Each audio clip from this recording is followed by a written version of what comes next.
В эфире телеканала «Итоги дня», в студии Надежда Саханская. Здравствуйте. В начале выпуска об основных темах. Авиация МЧС России слила около 300 тонн воды на кромки пожаров в Якутии. По оперативным данным авиалесоохраны, в республике действует 132 природных пожара и 1 ландшафтный. Повышение соцвыплат и возможность завещать цифровые рубли. Расскажем о новых законах, которые вступят в силу с августа. За лучшие результаты в сфере демографической и семейной политики Горный район стал обладателем гранта главы Якутии. На грани исчезновения мальки сибирского осетра празднуют новоселье в местности Улах-Ханан Хангаласского района. Главное – качество и доступность оказываемых услуг. Сегодня свой профессиональный праздник отмечают сотрудники многофункционального центра. Мэрия Якутска опубликовала на своем сайте экстренное предупреждение из-за прогнозируемой 30 июля грозы с сильным ветром. Есть высокая степень вероятности возникновения ЧС и аварийных ситуаций. Как предупреждают синоптики, во вторник в столице республики и ее окрестностях ожидаются грозы с порывами ветра до 20 метров в секунду. В результате неблагоприятных явлений погоды усиливается вероятность возникновения аварийных ситуаций на объектах энергоснабжения, обрыва, падения опор линий электропередач. Горожан призывают быть бдительными и соблюдать меры безопасности. Ряд новых законов вступит в силу с 1 августа. Так, пенсионерам, которые трудились в 2023 году, повысят соцвыплату.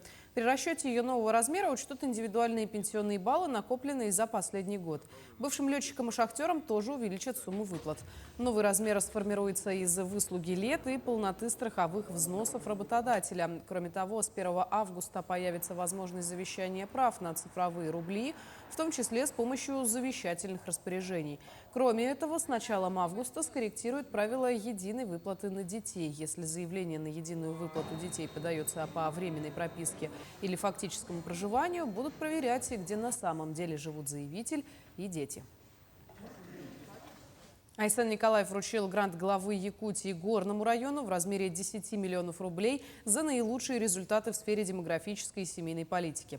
Подробнее о гранте и мерах поддержки семей в следующем материале. Для стимулирования и поддержки органов местного самоуправления в 2023 году главой был учрежден грант в сфере реализации демографической и семейной политики. В конкурсном отборе участие приняли 8 районов – Горный, Тампонский, Нюрбинский, Намский, Алаиховский, Ленский, Чурапчинский и Усть-Майский. По итогам конкурсной комиссии победителем определен Горный район, который набрал наивысшее количество баллов. Как один из ярких таких мер – это вручение теленка семьям, у которых родились 4-й и 6-й ребенок. Наши наслега активно участвуют по направлению здорового образа жизни. Все наши 8 наслегов имеют законы о запрете продажи алкогольной продукции. Конечно же, чествуем наших семей. Это семьи, которые прожили 50 и более лет. Оценка участников конкурса проводилась по 26 критериям. Учитывались демографические показатели, социальная поддержка различных категорий граждан, профилактика сиротства, сохранение и укрепление здоровья граждан, сохранение традиционных семейных ценностей. Главная задача, которая это увеличение количества увеличение темпов естественного прироста населения, повышение рождаемости в республике, что соответствует главным национальным целям, такому как народосбережение. В рамках внедрения дополнительных мер социальной поддержки многодетным семьям в республике указом главы установлены дополнительные меры социальной поддержки для всех многодетных семей без применения критерия нуждаемости по доходам. С 1 сентября текущего года будут введены такие дополнительные меры, как, во-первых, это помощь многодетным семьям по оплате за жилищно-коммунальные услуги в размере 30% от платы за жилищно-коммунальные услуги. Это бесплатное питание для всех школьников из многодетных семей. И это бесплатный проезд на общественном транспорте для школьников из многодетных семей. Грант главы Якутии станет ежегодным. Он позволит усилить активность и инициативность местной власти в решении таких важных государственных задач, как поддержка института семьи и брака, повышение рождаемости, сохранение и укрепление здоровья женщин и детей, а также увеличение продолжительности жизни. Марферина Алексеева, Георгий Григорьев, Якутск. В Якутии продолжается оказание мер поддержки участникам спецоперации и членам их семей. Так, на сегодняшний день 113 семей получили возможность газификации своего жилого дома, 358 родителей получили санаторно-курортное лечение, 310 человек получили возможность выехать к месту лечения военнослужащего. В учреждениях республики около 800 бойцов и более 1000 родственников прошли реабилитацию. Кроме того, одним из направлений поддержки является трудоустройство и переобучение военнослужащих и их родных. Всего в Центр занятости обратилось 536 человек, из них трудоустроено 320. Хочу отметить, что в республике с прошлого года работает филиал Государственного фонда «Защитники Отечества», которые ведут персональное сопровождение участников ветеранов специальной военной операции. В данное время 2 ветерана боевых действий с инвалидностью получили спортивные протезы, 4 человека выехали на специальное протезирование и 3 человека прошли реабилитацию.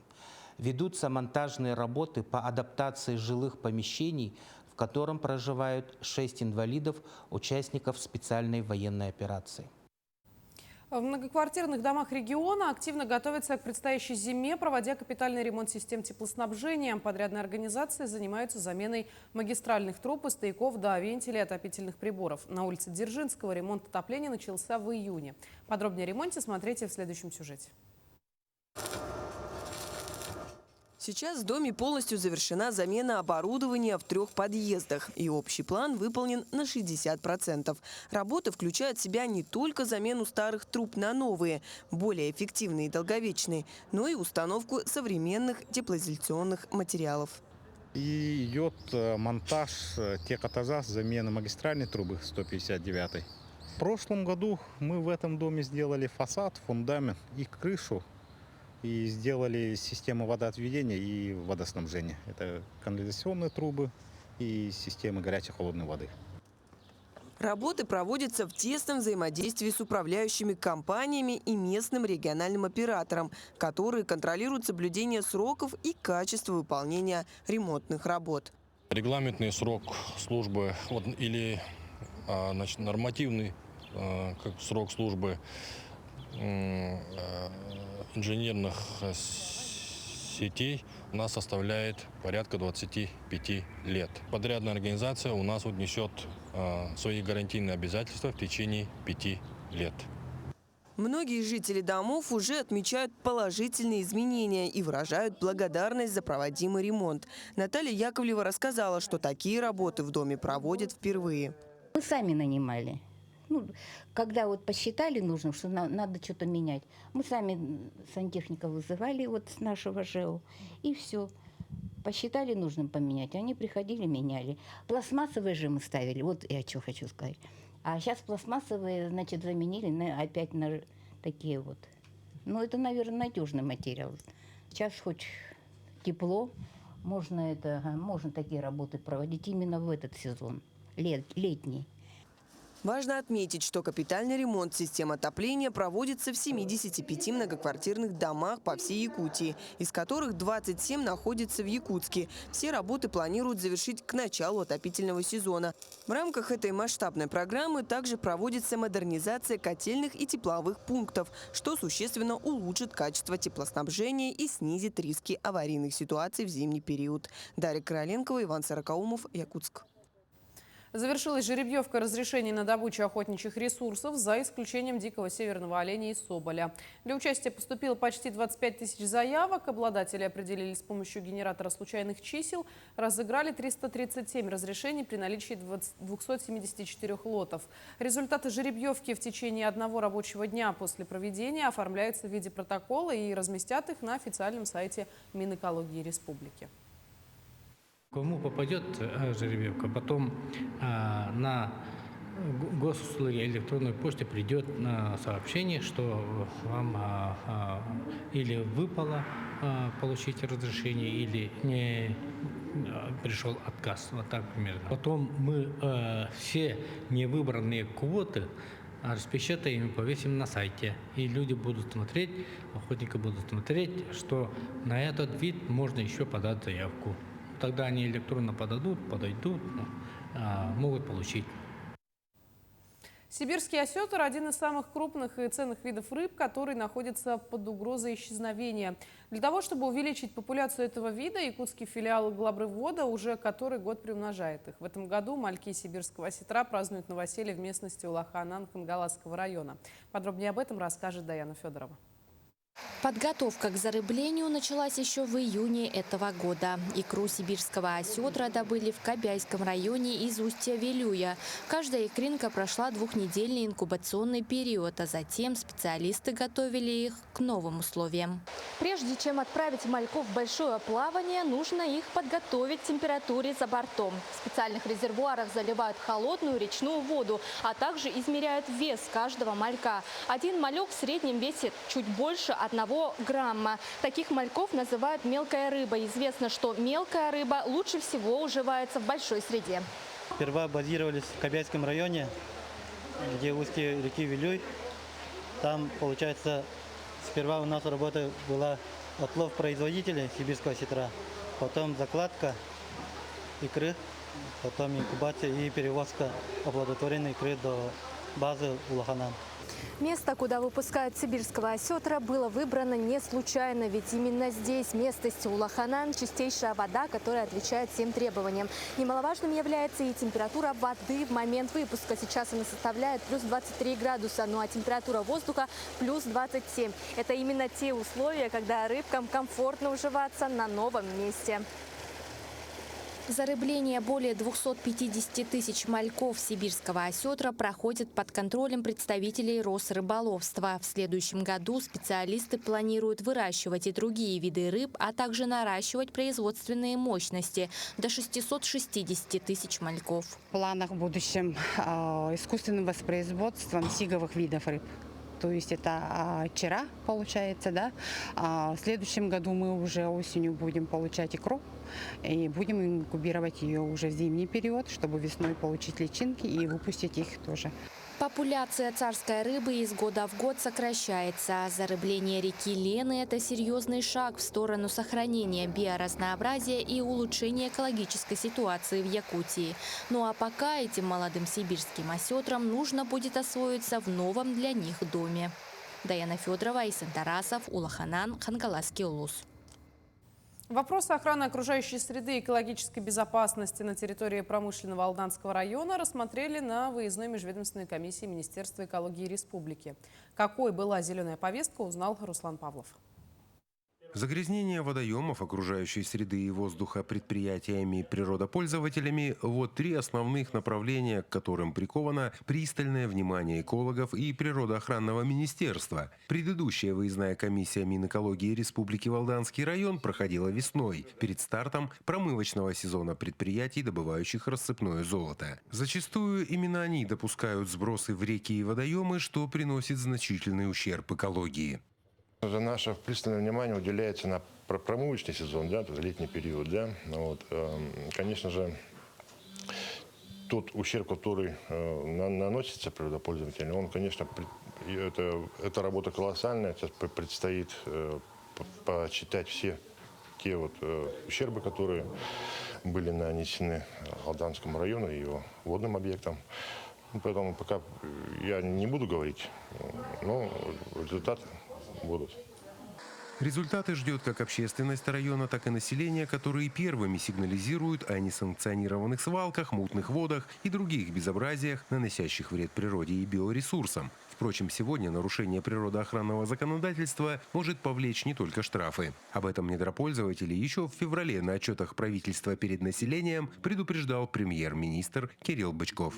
Систематическое нарушение таких условий и норм приведет к лишению лицензии. То есть здесь никакие моратории, никакие запреты, это все понятно, что в целях сокращения нагрузки на бизнес принималось, но это не для того, чтобы вредить природе. Это я точно скажу, что здесь мы в части в этом будем держать очень сильный контроль, будем развивать институт общественных контролеров природы, поэтому я думаю, что здесь в скорости все вот эти вопросы, они будут сразу выявляться, высвечиваться и, конечно, решаться. Поэтому я об этом заверяю.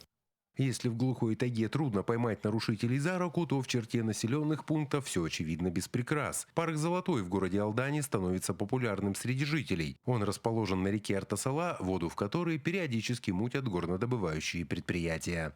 Народ там отдыхает очень хорошо, но речка Артасала, которая, значит, является наполнителем водоемов в этом парке «Золотой», она периодически у нас загрязняется. Это вот просит глава Бугай об этом сказать, чтобы протокол это зашло, чтобы обратили внимание контролирующие органы и недропользователи о том, что эта речка на виду, весь город ее видит, при малейшей, значит, загрязнении будет приняты меры. По итогам выездной коллегии будет сформирован протокол с рекомендациями и предписаниями по охране окружающей среды и обеспечению экологической безопасности на территории Алданского района. Руслан Павлов, Сергей Шипачев, Алдан. Четвертый по счету заезд стартовал в детском лагере «Сосновый Бор». В этот раз дети из разных уголков республики будут изучать предметы, связанные с физико-математическим и естественно-научным направлениями. Сотрудники лагеря сделали упор на инженерно-технические специальности, а также на изучение беспилотных летательных аппаратов. В рамках смены «Инженер будущего» 120 ребят посетят образовательные мастер-классы, тренинги, уроки финансовой грамотности, встречи с интересными людьми и многое другое.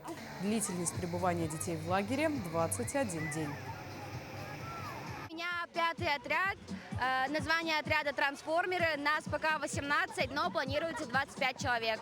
А есть Радиколымские районы, Момский, Верхоянский район есть и в основном город Якутск. Для 5-го отряда планируется очень много выездов, так как они ребята старшие, 16-17 лет. У них будет кружки по финансовой грамотности от Центрального банка России. Также у них будут конкурсы от Синергии и так далее. Очень много. Свой профессиональный праздник отметили сотрудники многофункционального центра. 27 июля в 2010 году был издан федеральный закон об организации предоставления государственных и муниципальных услуг, который и послужил началом для учреждения Дня работника центра. Как проходит рабочий день центра и его сотрудников, расскажет Вероника Таюрская. В апреле 2010 года на территории Якутии открылись первые офисы МФЦ. Принцип работы построен на концепции «одно окно, множество услуг». Сотрудники многофункциональных центров помогают якутянам не только в офисах, но и выезжают домой к маломобильным гражданам, а также пожилым людям старше 80 лет. Работники центров выезжают и в крайне доступные районы Якутии, и в районы, пострадавшие от стихии. Специалист контактного центра предоставляет информацию и информирует заявителей по государственным и муниципальным услугам, которые предоставляются в нашем центре, предоставляет справочную информацию об органах государственной власти, органах местного самоуправления. Также предварительно записываем в центре, также отменяем записи и принимаем заявки на выездное обслуживание. Работники центров предоставляют 919 услуг. Ежедневно через окна проходит свыше 3000 человек. Сегодня я ходила в МФЦ. Я подавала на получение материнского капитала. Хочу частично погасить свою ипотеку.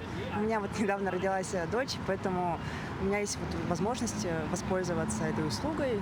В МФЦ очень удобно. Заранее можно, самое главное для молодой мамочки, это то, что заранее можно записаться электронно, прийти в определенное время и получить быструю услугу.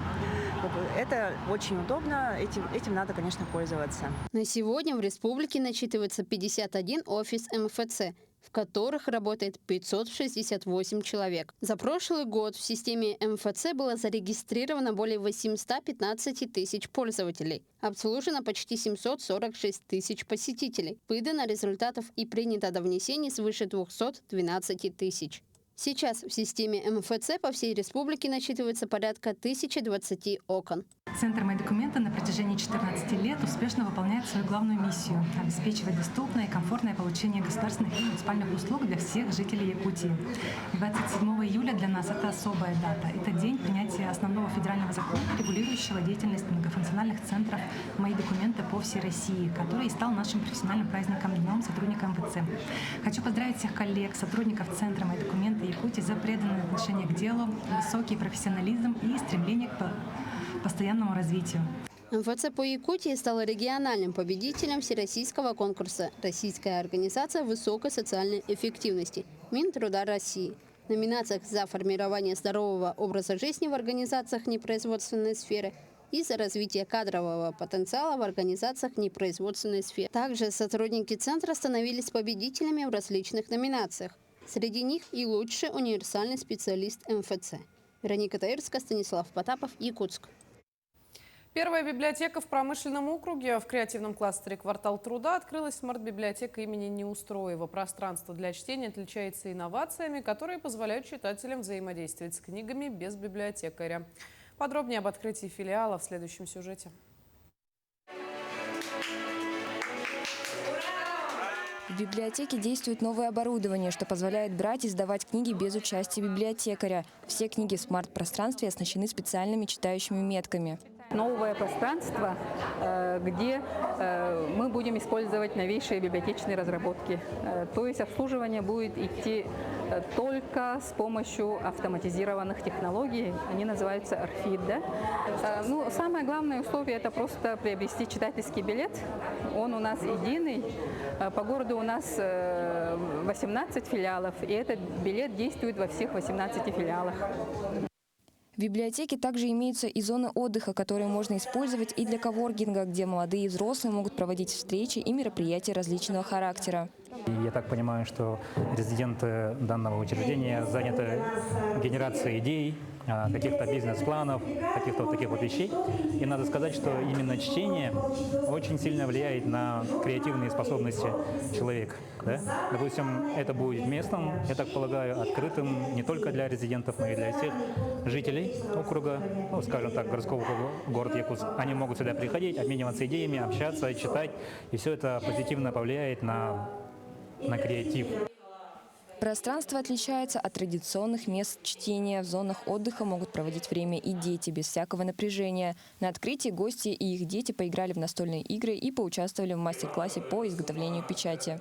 Детям интересно такое мероприятие, потому что, например, у меня дочка сделала печать собственную в виде иероглифа японского. Да? Потом есть игры, всякие активности. Это, конечно, притягательно для детей, для нас, родителей.